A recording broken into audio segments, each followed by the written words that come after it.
What's going on, ladies and gentlemen? It's your boy FarRock22M, aka Infamous Owen, Infamous_Owen on IG. Right now, today's episode is called School to Prison Pipeline. Is it real? Yes, it is real, I believe, especially in the 90s in FarRockaway. It's crazy, right? Today, I'm in front of my old junior high school, formerly known as IS-53, now known as MS-53 or Village Academy. So we're going to take a look at this right here. See, this is the front entrance. Right now they're remodeling it, but as you can see, this building doesn't look very inviting.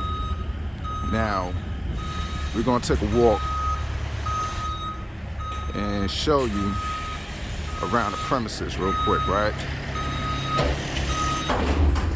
See, this used to be the exit where we would walk in the beginning, early in the day. Not sure where this door left to, but this would be the front door that we walk to. You know what I'm saying?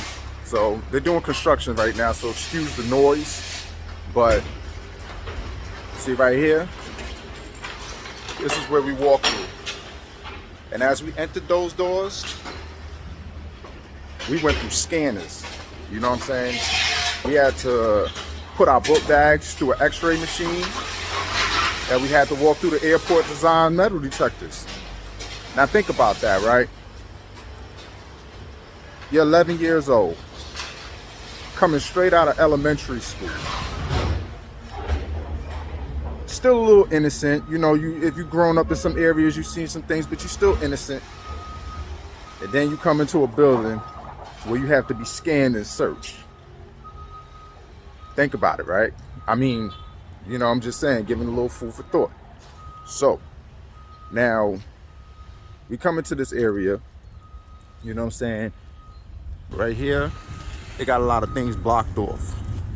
So they got this whole thing blocked off, but this is where the yard was. Let me see if I can get a good image of it. All right. See, they just installed those air conditioners in the building. We never had that luxury. Never. You can see there's not many open windows. So, walking through.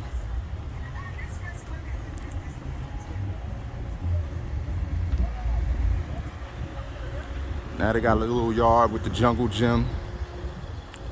They didn't have this when we was there, but we probably wouldn't even wanted it because, you know, we was 11 years old, 12 years old. We wasn't really thinking about sliding out on slides. This yard right here, it didn't look like this. Like I say, we had the basketball court, but we didn't have a track running around. And we didn't have turf or grass. You know what I'm saying? That was straight concrete. Funny thing, I remember we used to play football on that.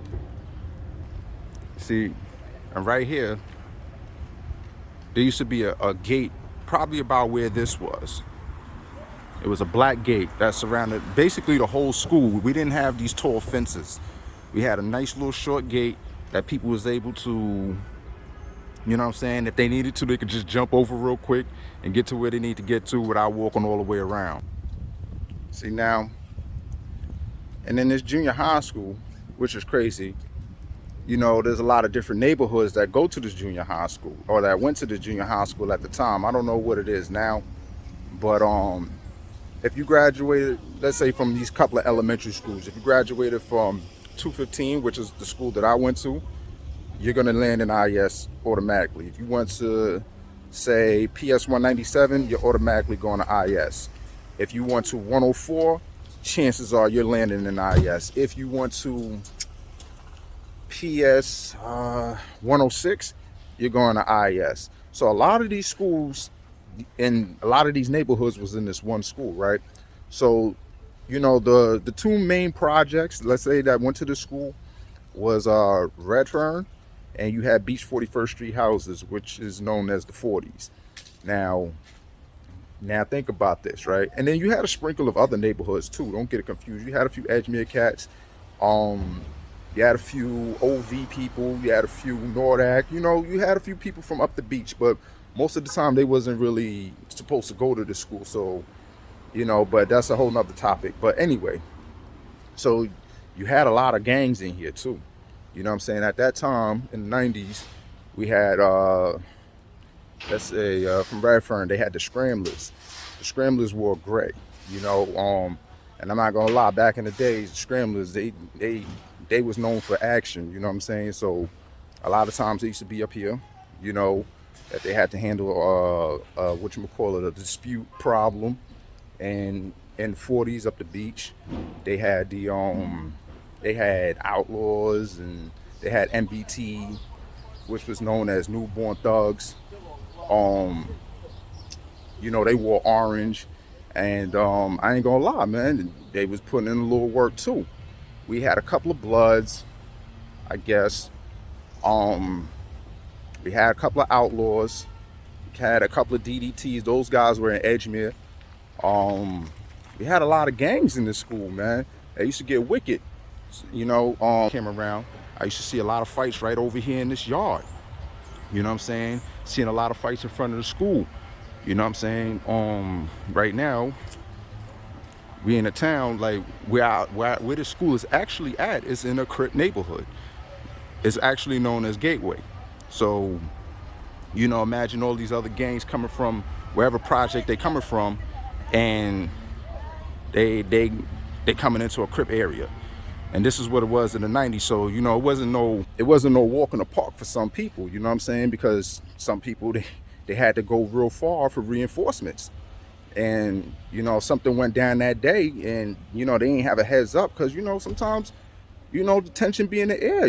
Some people had the reinforcements come up to the school. You have kids come up to this school that you never seen before. And kids that go to different schools in the projects or whatever, they come up here and they get to action. I done seen it a lot of times. But back to the story, right?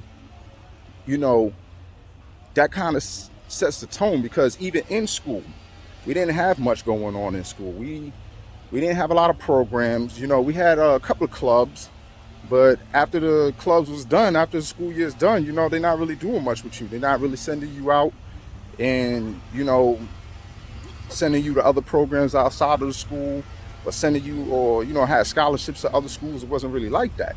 So, a lot of things really couldn't save us, you know what I'm saying? And a lot of teachers ain't really care. You look at the school already, it was looking like a prison, for crying out loud. So, think about it. You barely see any windows.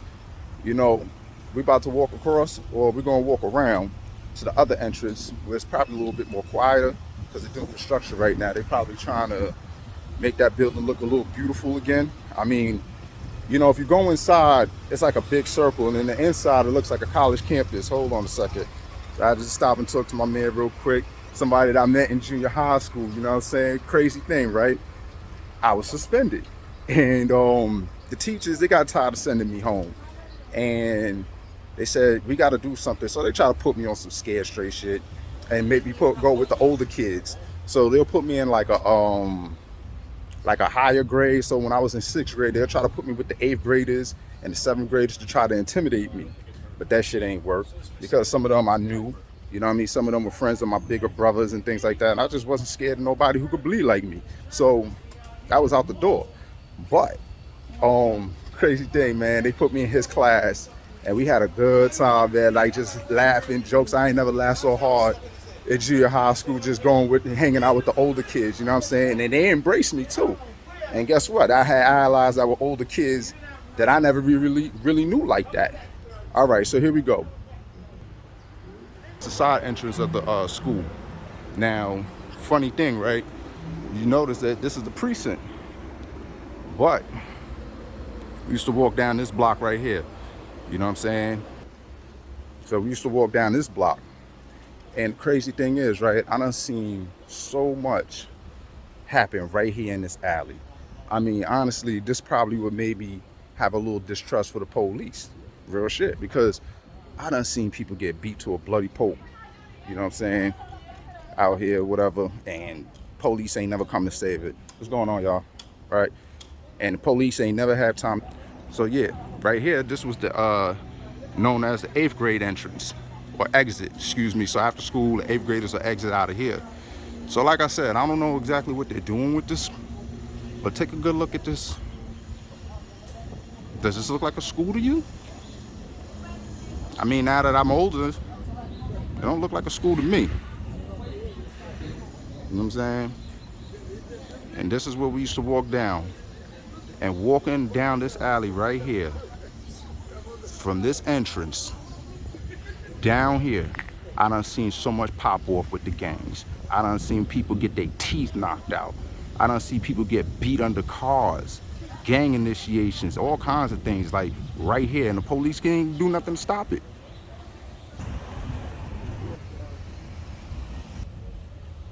Yeah, so back in the days, this used to be the rec center. You know what I'm saying? Like, you come here, you play your ball after school. A lot of good players that used to play ball came out of here. They play ball here. I learned how to play pool here. A lot of things, you know. And I don't know what it is now. I believe it's a center where you get your testing for COVID and things like that. It's not what it was. You know, as you can see, like, let me see. You walk to the front. Hold on. Yeah. So it's a COVID site. I was just talking to Stan from the Pepper Steppers. You know what I'm saying? And a lot of people know that he was out here doing this thing. He led a double Dutch team. You know, some of them made it on the Apollo, I believe. You know, good things. Like I said, a lot of good things came out of this center. A lot of good ball players. I can't name them all, and I'm not trying to name them all because you name one and everybody's going to be mad that you ain't named the other. Well, you ain't told me, you ain't say my name. You know what I'm saying? I'm better than him. So we're not going to even do that. You know what I'm saying? But in the 90s, it was real, man. And walking home, walking to school, you know, it was fun sometimes. But then again, it was a little dangerous. Tension was on. You know, you had people coming up here robbing, and you had bullies, you know, and these bullies was a little hands-on back in the days. You know what I'm saying? You knew people that was known for taking shit. You try to stay out of their way. You know, these kids ain't go to your school or nothing like that. You know what I'm saying? It was crazy. And a lot of people wasn't playing. Like I said, I done seen people get their face bashed on the side of the precinct. Come to school the next day like nothing ain't happened. You know what I'm saying? Like, you ain't just do that. But people held it down. You know, so basically I'm walking down Cornega. This is where I used to, you know, walk my way home. You know what I'm saying? I could have took a lot of different ways, but I normally walk my way home down here because, you know, you got chicken spots if I ain't get a slice or something like that, or if I wanted to get a haircut. See, back in the days, this used to be a haircut, a barbershop called Nubians. You know what I'm saying? I don't know what they're doing now. This building right here was never here. I believe this used to be a lot. I'm not sure. I actually forgot.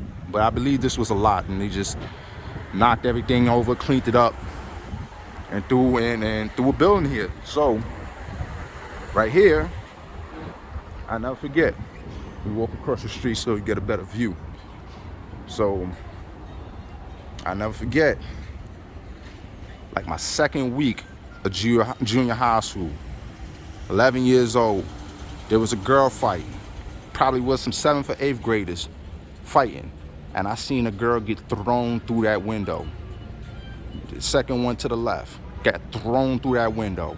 You know what I'm saying? Glass went through her cheek. You could see the inside of her mouth. You know what I'm saying? Imagine that. You're 11 years old. And you coming home to that. It was rough. You know what I'm saying? But back to the story. Back to the situation. Those schools wasn't meant for us to grow. The only time when you might have had an opportunity, honestly, is if you went to a good high school. And you know what I'm saying, you was focused on there, and you had teachers that actually cared. But in junior high school, that was a setup. That was a setup. Nothing good came out of that. You know what I'm saying? I honestly ain't learned much in junior high school. I wasn't the worst kid. I wasn't the best. You know what I'm saying? It's funny, I got suspended for a razor one time. 6th grade, 11 years old. You know what I'm saying? You know, you just imagine that you're not trying to be a victim. You know, at that time, gangs was going crazy, cutting people. And the mentality is that you're going to cut or get cut. And imagine that, 11 years old, thinking something like that. That's what it was out here in the 90s, you know? It was crazy. But I could say, is it better? I don't know. It's probably the same, just a little bit more uncivilized. That's all I can tell you. But until then, I'll see you on the next go around.